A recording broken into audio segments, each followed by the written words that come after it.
하나님의 뜻으로 말미암아 그리스도 예수의 사도된 바울은 에베소에 있는 성도들과 그리스도 예수 안에 있는 신실한 자들에게 편지하노니, 하나님 우리 아버지와 주 예수 그리스도로부터 은혜와 평강이 너희에게 있을지어다. 찬송하리로다.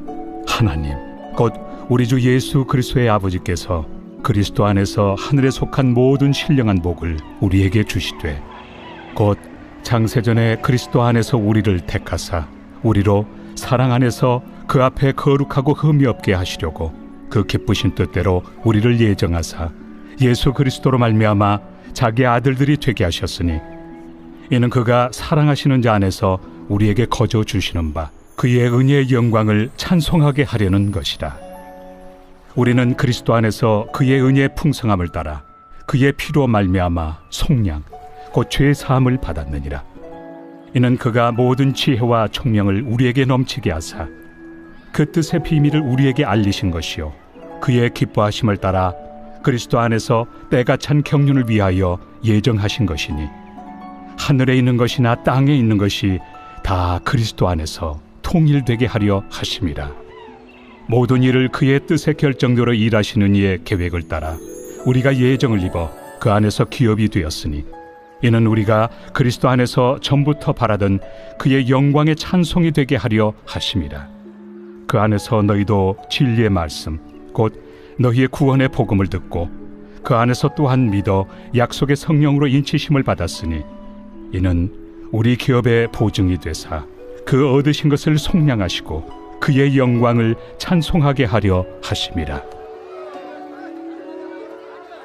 이로 말미암아 주 예수 안에서 너희 믿음과 모든 성도를 향한 사랑을 나도 듣고 내가 기도할 때에 기억하며 너희로 말미암아 감사하기를 그치지 아니하고, 우리 주 예수 그리스도의 하나님 영광의 아버지께서 지혜와 계시의 영을 너희에게 주사 하나님을 알게 하시고 너희 마음의 눈을 밝히사 그의 부르심의 소망이 무엇이며 성도 안에서 그 기업의 영광의 풍성함이 무엇이며 그의 힘의 위력으로 역사하심을 따라 믿는 우리에게 베푸신 능력의 지극히 크심이 어떠한 것을 너희로 알게 하시기를 구하노라. 그의 능력이 그리스도 안에서 역사하사 죽은 자들 가운데서 다시 살리시고 하늘에서 자기 오른편에 앉히사 모든 통치와 권세와 능력과 주권과 이 세상뿐 아니라 오는 세상에 일컫는 모든 이름 위에 뛰어나게 하시고, 또 만물을 그의 발 아래 복종하게 하시고 그를 만물 위에 교회의 머리로 삼으셨느니라. 교회는 그의 몸이니 만물 안에서 만물을 충만하게 하시는 이의 충만함이니라. 우리가 바울 서신에서 공통적으로 발견되는 것처럼 1절에서 그는 자신의 사도됨, 오늘 또 하나님의 뜻으로 말미암아 그리스도 예수의 사도된 바울이라고 자신의 정체성을, 자신이 받은 그 사도의 명령에 대해서 지속적으로 이야기하고 있습니다. 바울이 바울 서신을 보내는 대부분의 교회들이 당시의 유대주의자들, 율법주의자들 혹은 오늘 에베소 교회에서는 다른 이방의 종교들로 말미암아 영지주의로 말미암아 그 교인들이 조금씩 혼란을 일으키기 때문에 그에 대한 방어의 목적으로, 그들을 교훈하기 위한 목적으로 쓰여진 편지이기 때문에 첫 부분과 대부분 마지막 절은 비슷한 형식을 취하고 있습니다. 이 바울이 어떤 사람인가를 소개하고 있습니다. 베냐민 지파에 속한 유대인이며 엄격한 바리새인으로 양육을 받았고 길리기아 다소에서 출생을 하고 거기서 성장했으며 예루살렘에서 가말리엘이라는 큰 스승 밑에서 가르침을 받았고 태어날 때부터 로마의 시민권을 가진 자다, 이렇게 자신을 그는 자랑하고 있습니다. 이것이 육신적인 사울이었을 때는 굉장한 자랑거리였지만 그가 바울로 바뀌고 성령에 의해서 바뀌고 난 뒤에는 이것이 더 이상 그에게 자랑거리가 아니었습니다. 그러나 바울이 복음 사역을 하는 그 과정 가운데서 이 바울의 배경은 종종 선한 영향을 끼칠 때가 있었습니다. 사도들이라고 했을 때 이 사도들은 하나님의 대리인이며 예수 그리스도의 권위 안에 있는 사절입니다. 그가 개인적으로 선 것이 아니라 하나님에 의해서 인치심을 받고 예수 그리스도가 가졌던 그 힘을 그대로 가진 것이 바로 사도라고 얘기하고 있습니다.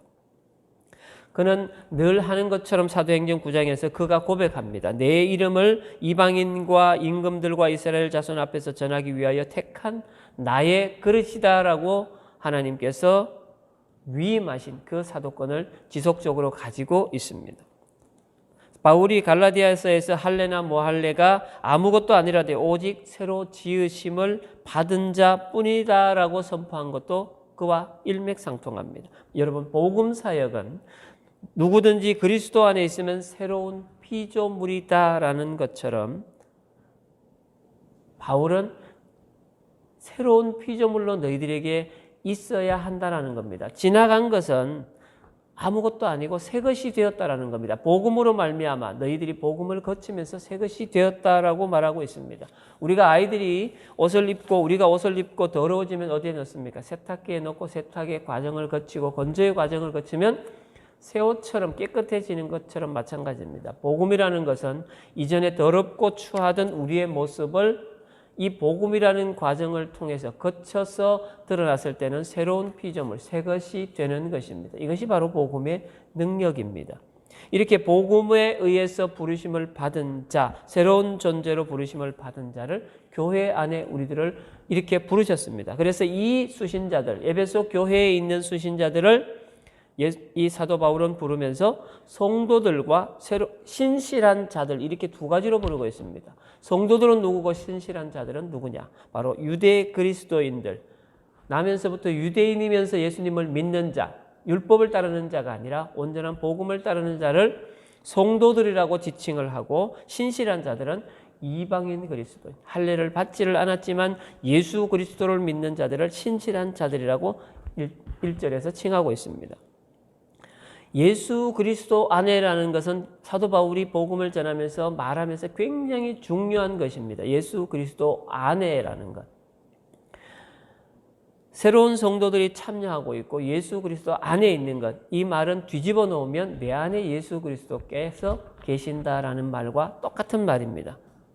이러한 예수 그리스도 안에 있는 자들은 그리스도와 연합했기 때문에 3절에 보면 모두 신령한 복을 받았다라고 얘기합니다. 신령한 복.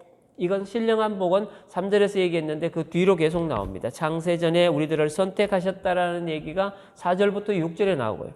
또한 죄로부터 우리를 구원하셨다는 얘기가 7절부터 12절에 나옵니다. 그 다음에 아들로서 인침을 받고 유업의 상속자가 되었다라는 얘기가 13절과 14절에 나옵니다. 우리가 복음을 받음으로 말미암아 죄로부터 구원을 얻고 하나님의 아들로 인치심을 받았다라는 얘기가 오늘 에베소서 전반부에 나오는 이야기입니다. 바울은 이 거룩한 무리들을 가리켜서 그들에게 평강, 은혜와 평강이 있을지어다라고 축복합니다. 너희에게 평강이 있을지어다. 어디서 들어본 듯한 말씀 아닙니까? 예수님께서 부활하셔서 그 두려움 가운데 있는 그들을 찾아가면서 너희들에게 평강이 있을지어다라고 하셨던 말씀입니다. 자, 이 말씀을 다시 또 거슬러 올라가 보면 하나님께서 흙으로 아담을 만드셨습니다. 그에게 코에 생기를 불어넣으셨습니다. 그렇게 그들에게 새 힘을 주셨던 것. 예수님께서 두려움에 떨고 있는 제자들을 찾아오셔서 그들에게 너희에게 평안이 있을지어다. 그들에게 새 힘과 용기를 주셨습니다. 오늘 사도 바울이 이 에베소 교인들에게 너희에게 평강이 있을지어다. 혼란스럽고 두렵고 힘든 가운데 있는 그들에게 그러한 인사를 하는 것, 그러한 축복을 하는 것은 바로 그들에게 새 힘을 주는 것입니다. 여러분, 우리가 힘들고 어려운 상황 가운데 있을 때 가장 큰 힘이 되는 것이 어떤 것입니까? 내가 가장 존경하고 내가 멘토라고 생각하는 분이 오셔서 나에게 손을 탁 잡아주시면서 힘내라, 함께 기도하고 있다, 하나님이 너와 함께 하실 것이다 라는 그 말을 들을 때 우리 가운데 있던 두려움과 힘든 부분들이 사그러드는 것과 똑같은 것입니다. 오늘 1장을 통해서 1절과 14절을 통해서 우리가 세 가지 복을 살펴볼 수 있습니다. 하나님께서는 우리를 선택하셨다라는 것. 4절과 6절에 보면 하나님께서 우리들을 선택하셨습니다. 창세로부터 하나님께서 우리를 선택하셨고 또 우리를 부르셔서 하나님의 자녀 삼아 주셨기 때문에 우리가 선택되었습니다. 그런데 하나님께서 이 사도 바울이 예정했다라고 했습니다. 이 예정론이 예정했다라는 말 때문에 우리가 혼란을 일으킬 수 있습니다. 미리 운명을 결정해버린 것이 아니라 미리 계획했다라는 겁니다. 하나님께서 너희들을 부르셔서 내 자손을 삼을 것이다. 너희들이 복음을 받아들이고 너희 안에 성령이 거주하면 너희들은 내 자녀가 될 것이다라는 것을 미리 계획하셨다라는 것이 예정하셨다라는 것으로 드러납니다. 또한 5절에 보면 자녀 삼아 주셨다라고 합니다. 양자의 복이 있습니다. 하나님께서는 그리스도 안에서 성도들을 택하고 그들을 자기의 아들들을 삼으셨다라고 얘기합니다. 양자가 되는 것은 내가 잘나서가 아니라 상대방, 선택하는 자의 일방적인 은혜에 의해서, 그렇기 때문에 하나님의 의지에 의해서, 하나님의 은혜에 의해서 우리가 하나님의 아들로 옮겨지게 된 것, 양자된 것입니다. 양자가 됐다라는 것은 이전에 하나님과 우리 사이가 소원했습니다. 원수된 관계였다라고 성경은 기록합니다. 그 양자됨으로 말미암아 이 모든 관계가 회복되는 겁니다. 양자되는 하나로 끝나는 것이 아니라 우리 가운데 있던 막힌 담도 헐어졌고 원수된 것도 화해가 되었고 똑같이 되었다라는 겁니다. 이 얘기는 전에는 양자되기 이전에는 우리가 하나님의 원수였고 진노의 자녀였습니다. 그러나 이제 양자가 되고 나니까 그리스도의 희생으로 말미암아 양자가 되어서 그 유업을 이을 수 있게 되었습니다. 상속받게 되었습니다. 이것이 뭐냐? 영원한 생명이라는 겁니다. 그리고 이것을 이루신 하나님은 또한 우리를 통해서, 양자된 우리를 통해서 하나님께서 이루시고자 하는 그 비밀을 알게 하셨다라고 7절부터 9절에 나옵니다. 그 비밀이라는 게 바로 하나님의 계획을, 그리스도 안에서 하나님의 계획을, 영원한 계획을 알게 하시는 것입니다. 하나님께서는 죄로 인해서 파괴되고 분열되고 한 이 세상과 하나님의 세계를 하나로 통일하시고자 하시는 계획을 세우셨고 그 비밀을 알게 하셨습니다. 이 통일이라는 것이 완전한 창조, 완전한 구원, 완전한 회복을 말합니다. 그리스도 안에서 이 궁극적인 목적을 이루려고 하십니다. 10절에 보면 모든 것이 다 그리스도 안에서 통일되게 하려는 것이다. 하나가 되어야만이 하나님께서 한 분이신 것이 또한 드러납니다. 이것을 우리가 하나님의 경륜이다라고 얘기합니다.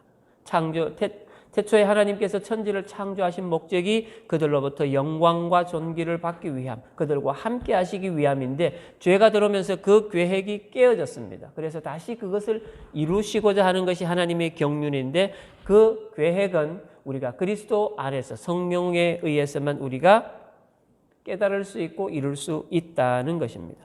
두 번째 부분인 15절부터 23절에 보면 바울이 기도를 하는데 지식을 구하고 있습니다.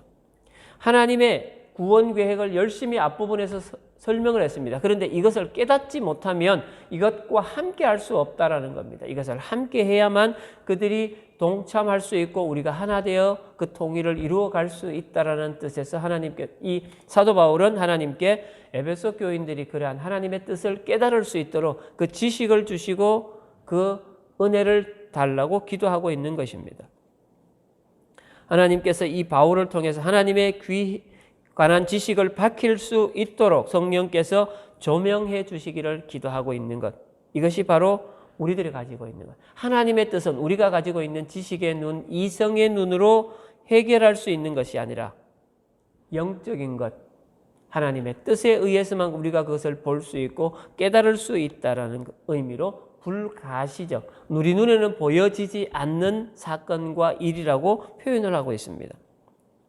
하나님의 크신 능력, 뜻, 우리가 그 비밀을 알 수 있는 그 능력은 바로 예수의 십자가와 부활을 통해서 나타난 바 되었다라고 후반부에서 말씀하고 있습니다. 분명하게 우리에게 나타나졌고 또한 우리에게 전달되었습니다. 우리가 받았느냐 못 받았느냐 이것이 분명한 것입니다. 요즘은 핸드폰에 은행에서 돈이 들어오고 나가는 것을 다 확인할 수 있습니다.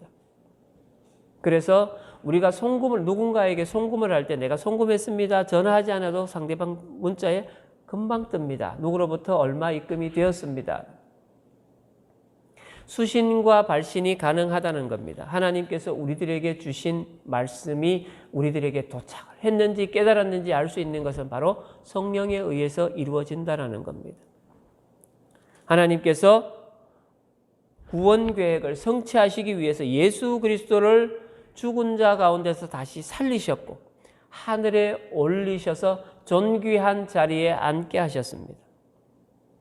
그렇기 때문에 우리가 그 예수 그리스도를 믿음으로 말미암아 우리도 그렇게 된다라는 것을 고백하는 것입니다. 이것이 우리로 하여금 지금 이 자리에 얘기하는 것이며 하나님의 양자됨의 축복을 받게 하는 것입니다. 그러면 그리스도와 우리와 무슨 관계가 있느냐? 관계성을 다시 한번 정립해야 합니다. 오늘 22절과 23절에서 그리스도는 분명하게 교회의 머리라고 하고 있습니다. 22절과 23절을 다시 한번 함께 읽겠습니다.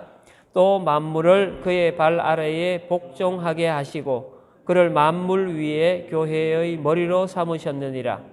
교회는 그의 몸이니 만물 안에서 만물을 충만하게 하시는 이의 충만함이니라.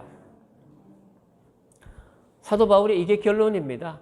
그리스도를 교회의 머리로 삼으셨다라는 것. 그 교회가 누굽니까? 바로 에베소 교회입니다. 우리 선한 교회입니다. 교회의 머리가 되게 하셨다라는 것. 그리고 몸이다라고 하는 것은 그리스도께서 몸이며 교회의 머리이신데 왜 몸이십니까? 그 교회 안에 있는 성도들과 함께하고 그들이 그리스도 안에 있기 때문에 그들 안에 그리스도께서 계시기 때문에 그는 몸이며 머리인 것입니다. 우리 또한 마찬가지입니다. 하나의 몸이 되은 것입니다. 그리스도로 말미암아. 근데 그 그리스도로 말미암아 하나 된 것이 바로 성령의 역사였다라는 것. 이 성령이 바로 우리를 하나 되게 하셨다라는 것. 여러분, 하나님 그리스도와 우리가 하나 된 것, 이것이 그리스도와 우리만 하나가 된 것이 아니라 여기에 모인 모든 분들, 우리 선함교회에 속한 모든 분들이 다 그리스도 안에서 하나라는 사실을 절대로 잊어서는 안 됩니다. 갈라디아서 할 때도 제가 말씀드렸다시피 교회에 있는 누구 하나에게 드러난 문제는 그 한 사람의 문제가 아니라 우리 공동체의 문제, 우리 모두의 문제라는 것이 바로 이 얘기입니다. 그리스도가 교회의 몸이고 머리이시기 때문에 그 안에 있는 누구 하나의 문제는 그리스도의 문제이며 우리의 문제라는 것을 늘 기억하시면서 나를 위해서 기도하시고 또한 우리를 위해서 기도하시기 바랍니다. 왜냐하면 우리는 하나이기 때문에 그렇습니다. 그러면 교회가 든든히 서가고 우리 가운데 평안이 있어지고 우리 가운데 은혜가 차고 넘칠 것입니다. 기도하겠습니다. 사랑의 하나님 감사합니다. 하나님의 귀한 자녀들 새벽마다 하나님의 전을 찾아서 하나님 앞에 첫 시간을 드립니다. 하나님 이 자리에 나온 것은 내 기도를 하기 위해서 내가 하나님 앞에서 온전하게 되기 위하여 나왔습니다. 그러나 하나님 우리가 기도할 때마다 나만을 위한 기도를 하는 것이 아니라 이 공동체 안에 있는 선함의 공동체 안에 있는 우리들을 위해서 기도할 수 있는 그 마음도 허락하여 주시옵소서. 그 마음은 성령 하나님께서 우리에게 주시는 마음임을 알고 있습니다. 하나님 우리가 기도할 때마다 우리 가운데 있는 문제를 가진 자, 우리의 기도가 필요한 자, 우리의 관심이 필요한 자의 이름을 불러가며 기도할 때에 하나님께서 우리에게 주시는 복이 커지며 내게 주시는 복이 커짐을 우리들이 믿습니다. 하나님 말씀을 통하여 바울이 에베소 교회를 염려하며 기도했던 것처럼 우리가 우리 교회를 위해서 기도할 수 있는 넉넉한 하나님의 자녀들이 되게 하여 주시옵소서. 그래서 하나님께서 주시는 놀라운 은혜를 받아 누리는 그러한 귀한 주의 자녀 되게 하여 주시옵소서. 오늘 하루도 주님께서 우리와 동행하여 주시기를 간절히 소망하며 예수님의 이름으로 기도합니다. 아멘.